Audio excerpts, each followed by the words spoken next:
Hello, everyone. Welcome to Awkward Conversations. We are Seth and Sandra Dunn, and we come to you with these videos on awkward topics, things that feel like they need to be discussed, and sometimes it's awkward between us. I think today's might have some of that, possibly. Yeah.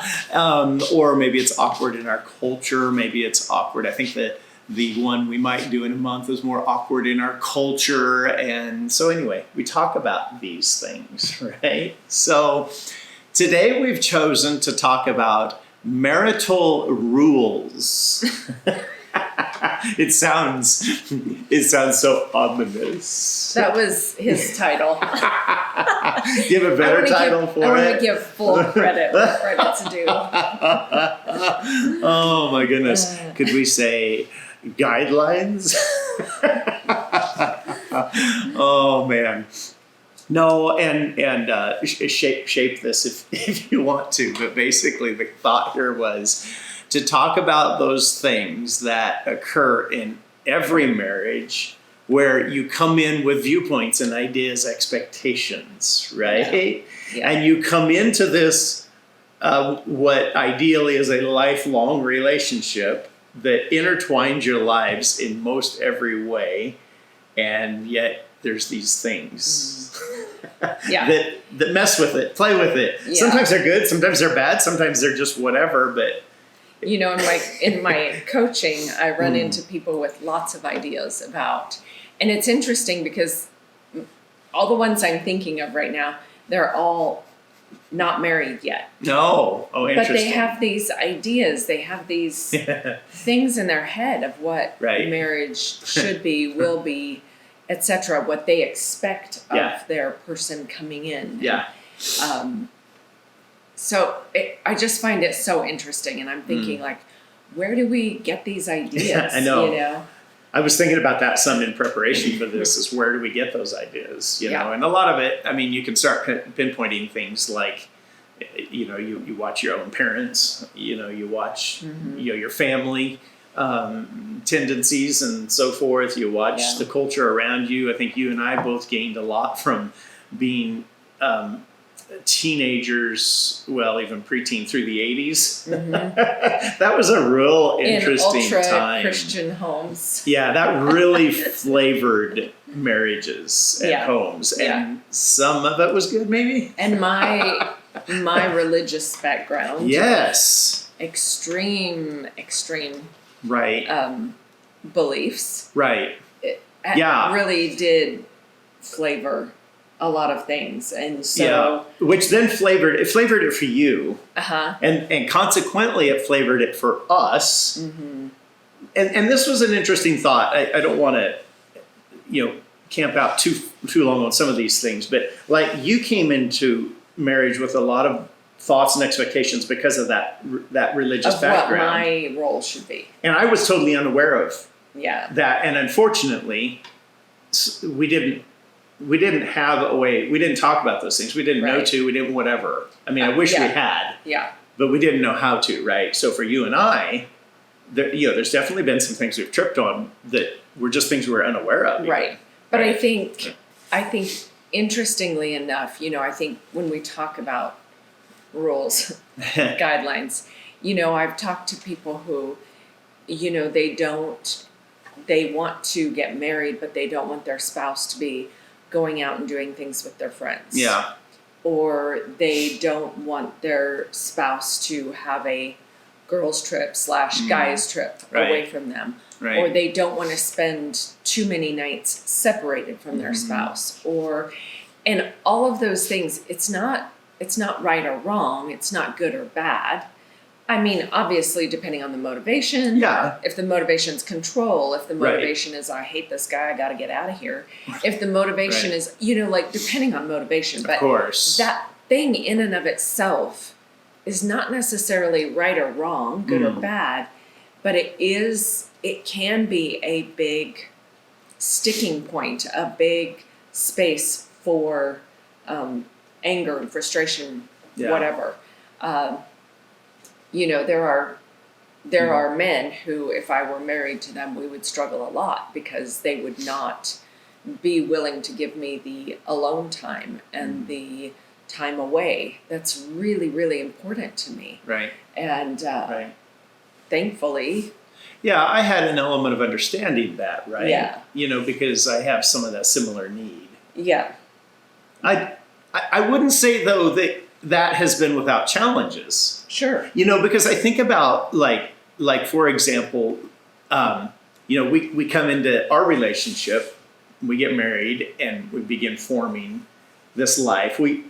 The thing is, you both also grow. You change, right? And you change. Yeah. Well, you started discovering that you grew up with all these rules and regulations and these ideas about what a proper Christian wife was, right? Right. And you grew up with all that. Well, then you started discovering, oh, I've got this real artistic bent and this flair for freedom and this need for time away. And, you know, I've got these things that internally, don't let me put words in your mouth, but internally we're kicking against some of that belief system. Absolutely. Right? Yeah. And I'm over here going, well, I didn't even know that. A lot of what the belief system was, I was unaware of. So I didn't even know some of what was going on.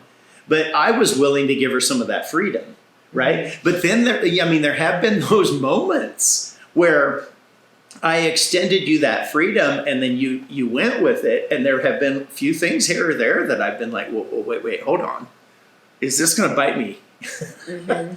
Right? Where's she going to go with this? Uh-huh. How far is she going to take this? Mm-hmm. And, you know, so I can't say it hasn't been without those moments of feeling, maybe insecure would be the right word, maybe concerned, maybe lost, maybe, you know, whatever, because I want her to have what those things are she needs. And yet there are limits to which you don't want that to cross. Does that make sense? Uh-oh. Yes, it makes sense. Yeah. I think this is what we're talking about is exactly that. Like Yeah. what your rules are Right. is different from what my rules are. Right. And vice versa. Absolutely. I mean, I have things that I Without want and a doubt. expect, and that doesn't always happen. Right. And so I think Right. this is part of the And difficulty. You know, that you is talk part of the about difficulty as well. Yeah. things like, what about a girls' trip? Mhm. What about, you know, if we'll play it opposite. Seth all of a sudden wanted to go hang out until, 1 or 2 o'clock at night, like hanging out with his buddies, doing, I don't know what, hanging out till 2 a.m. Playing pool at the bar. Yeah. Am I okay with that? And the reality is I would be, because that's just never something he would ever do. But if he did, I'd be like, it's great. However, I'm sure there would be a time where I'd be like, what's going on? I would definitely, that would kick in of like, what's happening? Well, and that is so interesting, because like, to turn that scenario back around, there had been times where you wanted to be out late, right? I'm going to go hang out late. And where there was communication between the two of us that you were going to do that. Mm-hmm. But then there have been, I don't even know if you know this, and we're going to expose this on video that's viral, right? I don't know if it'll be viral. It might be after this. There have been times where we agreed to that, but then at 1 a.m. I'll wake up and go, oh, she's not here. Then your head can start spinning. Yeah. So there have been a few times where then I'm up then, and I'm pacing and I'm walking and I'm considering and I'm pondering, and you have to be careful, because now this isn't something we were going to get into today, but then you have to pull back or tap back into that trust, right? Mm-hmm. Because until you break the trust, I can push through those moments. Right. And I would never pull the reins back and not give her those freedoms unless there was a trust break, right? Right. Yeah. So, but that's not to say it's easy. Right. Yeah. So, and you made the comment that there are things, there are things that I know, and I'm getting more and more. There was some moment recently, and I appreciate it, that I think I understood even more some of what she would really like out of life, and consequently some of what I can provide. And I saw it differently than I ever have, and I'm thankful for that. But that being said, there are things that she would really like that I question whether I can do it. You know, we've got a lot of years of history now that have proven that I can hit and miss some of those things, but they're challenging for me for some reason. That troubles me because I would like to be that for her and provide that. You know what I mean? But I seem to keep failing. And that's hard for you. It's hard for me. I think it's different too when you have a life where you've got friends who can provide that, you know? True. And we've been through seasons where both of us have had friends that were adding into our lives, providing those things that we as spouses can't, whatever. Right. Right.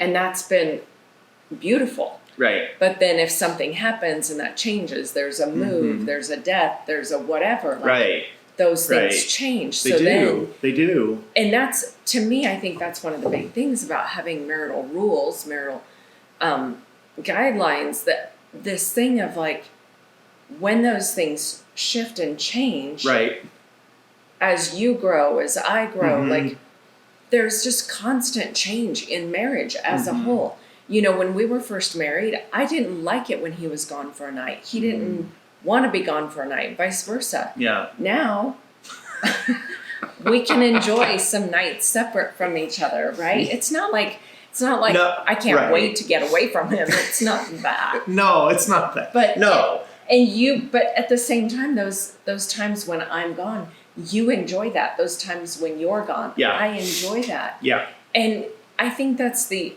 evolution of marriage. Sure. Like the growth That's a good and example. the change. And I think there's this element of learning how to respect each other, which has to do with trust. It does. But if when we first got married, you were like, no, I don't want you going out with your friends, being out until 1 or 2 a.m. And that was something, number one, if I had friends, of which I didn't. Yeah, they didn't happen until later on, right? Number two, if that had happened and he had been like that, I would have been like, excuse me? Yeah. No. Part of the biggest difficulty with marriage is we expect our spouse to be everything for us. Yeah. And as soon as I expect him to be omniscient, omnipresent, all those things that one is what God should be in my life. Yeah, exactly. Two, the minute I expect him to fulfill things that he just isn't bent that way. Yeah. It's not, again, not good or bad. It's just he's not bent that way, so it doesn't work that way. So the minute I expect those things of him and I put that on him, that's going to create issues in the marriage. It is. It so is. There's this idea of your spouse and you being interdependent. So I'm not independent from him, but I'm also not codependent on him.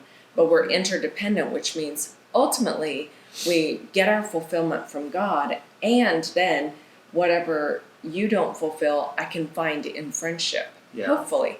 And even then, if I can't, that desire, those things that I long for, that's kind of, yes, I want him to fulfill that. I want him to be part of that. Sure. But also, I can't put that expectation fully on him.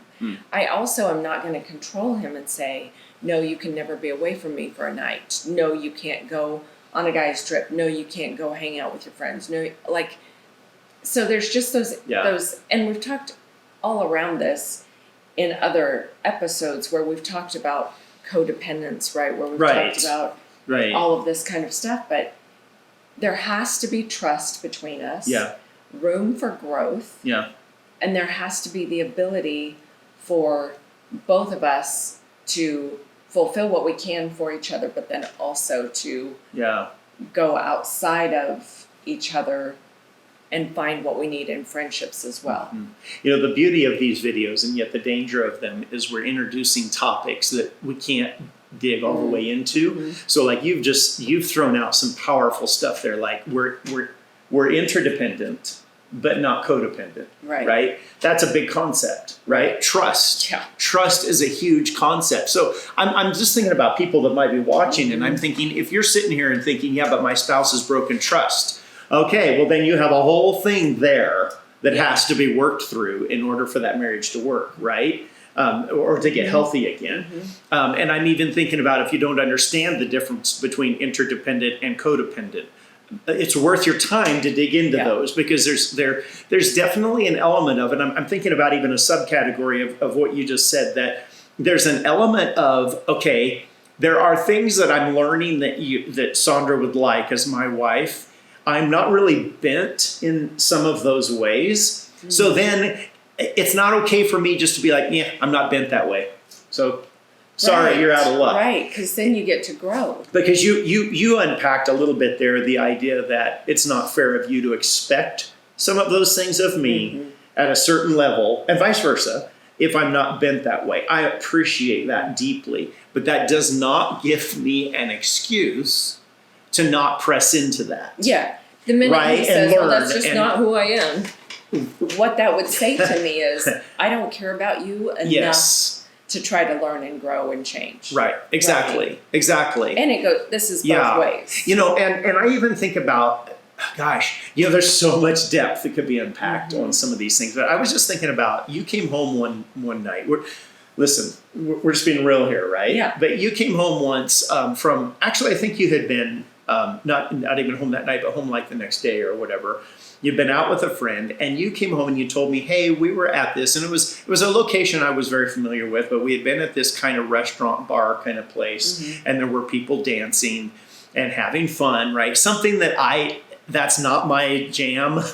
She laughs because it's not my jam, and so I'm pretty uncomfortable actually. Even I'm adjusting in my seat right now because I'm uncomfortable in those settings. They're not my jam. But you described to me that evening and how it went, and that there was this guy you had danced with, right? And you shared that and unpacked it, and you know what that did? It was fascinating, because to this day, here I am sharing it, and you can adjust the details if you want to. I'm sharing it publicly. But that was a powerful moment for us, and I probably never told you this, because first of all, we had trust. So before I ever heard this story, we had trust. So there was nothing in me hearing this story that everything in me was like, yeah, but I can trust her. And even the fact that she's telling me about this, you know what that did? I didn't like hearing the story, and yet I did, because it strengthened the trust. Does that make sense? Yeah. It strengthened it because I felt like she was being very real and honest with something that she probably didn't even have to tell me. That strengthened trust, even though it was in a way. It was uncomfortable. It was uncomfortable. And I think if you're watching, and you know, every couple's in a different spot. Yeah, go ahead. I just want to make it very clear. I am not a proponent of going out and dancing with guys all the time. Like, this is not a habit. This is not. Yeah, we weren't trying to paint some picture there that. Even that night. That night, I danced with this guy. One dance. It was a fast dance. It was not a slow dance, and he was very unattractive. In fact, we had been making fun of him. I'm not sure I knew that piece. That's hilarious. Secretly, privately between us, we had been commenting about this guy. So when he asked me to dance, I was like, no. And then he's like, come on, it'll be fun. And then, so I did one dance. Like, not that I'm trying to justify, but I just want everybody to know. No, and that's a fair clarification. This is not like, I'm not going out dancing with guys all the time. This was a one-time thing. And that's a good clarification. I wanted to make that. No, that's a good clarification. Because that would not be okay, right? Like, right. If I'm going out all evening dancing with some other dude routinely all evening, like, yes, no, that's not. There's no wisdom in that, and I would never. Good word for that. I would never like approve of that. If somebody said, "Why can't I just go dancing with this guy all the time?" Whatever. No, like. This is why people get into it. Thank you for Yeah. So I just wanted to say, like, this isn't a habit. This isn't a thing that. Right. Because I don't want people to think that I would be like, oh yeah, go have a good time, go dance with a guy whenever you want, whatever. You would start creating the problems. You used the word wisdom there. Yeah. And, you would start having issues. And I So you can finish what. Well, I was just thinking, if you're watching this and you're thinking, okay, so then what do I do in my situation? Whether that's because trust is broken, or maybe for the first time you're realizing, because I'll guarantee you do have marital rules, whether they're things you've thought about or talked about as a couple. Realistically, you probably have it all. we've been married quite a while now. Mm-hmm. How long? I don't know, a long time. 35-ish. Yeah, long time. Mid-30s years, yes. So we've talked about a lot of things. Mm-hmm. We've probably both have internal things that maybe we hadn't talked about, but we're aware of. And then I bet there's those things we're unaware of at 35 years, 36 years, whatever, of marriage, right? Mm-hmm. So I just want to encourage you that we're trying to open up a topic here that marital rules are not all bad by any means, but there could be some that are. Again, I wouldn't call them rules. You know, that's it's probably what term can you give it? Because it is. I agree. It isn't the best word. I think marital there should be patterns, guidelines, but I do think they should be. I do think they should be not you putting it on me. No, I agree. Rules is a bad word. These are the guidelines for what I desire and what I will and won't do within my marriage. Yeah. I'm never going to whatever those things are. Right. And that's not you putting it on me. No. Now again, we're talking about a marriage where there hasn't been infidelity, there hasn't been obviously though if there's been that, then that brings in it does bring a whole other elements, right? Yes. But I think that, for a guy to say, I don't want you going out and hanging out with your friends, or I don't want you doing that particular thing with your friends because I want to do that with you.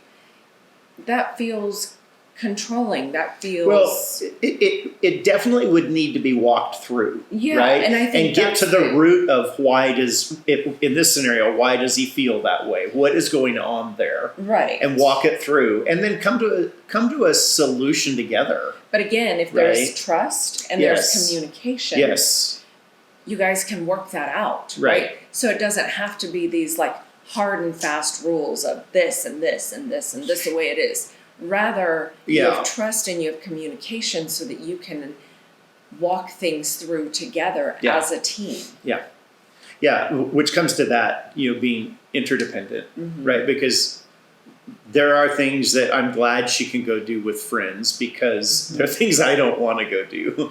And I would never actually ask him to do it because he would be so uncomfortable. So we've talked about those things though, right? And we've talked about, and I think some of those she would prefer if she just had her way, that I did go do some of those things with her, right? I would love it if you'd go do those things if you weren't awkward and uncomfortable. Exactly. If you could go and enjoy it, awesome.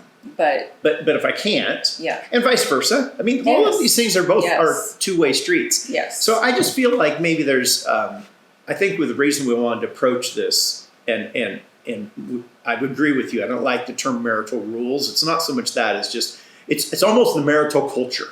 It's the culture that you're forming. Yes. That's coming from your moral framework. It's coming from your social framework. It's coming from your personality. It's coming from the discussion you've chosen as a couple.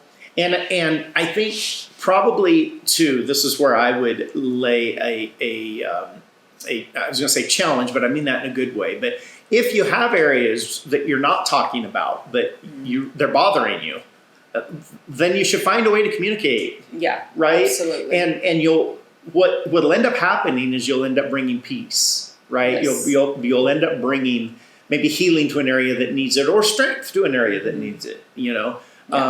And so learn and find those ways to communicate along that marital culture. Now, see, we're gonna have to close this video down before long, and we started out with the wrong title. It really is more marriage culture, right? Yeah. And gosh, something that we don't have time to get into it, but I think as you interact and look at other couples, don't let some other couple be your standard, nor don't put your standard on some other couple. You need to learn how this works for you. How do we You're a team. work? You're a unit. You're two special and unique and uniquely designed and framed people. How does this work for you? I know. I think that's important. Yes. Right. So, gosh, there's so much there. I feel like we should wind this up, but there's so much more I would like to talk about in this. I just encourage you that if we've hit on something here, whether it's the trust side or the interdependent versus codependent, some of these big topics, dig into them. There's lots of ways to do that. Yeah. And they're worth it within the marriage relationship, right? Yeah. Yeah. Okay. Well, I guess we'll wind that up then. Hope it's been a blessing. We love you guys. Thank you so much for watching. And we'll see you next time. Hey, would you do us a favor?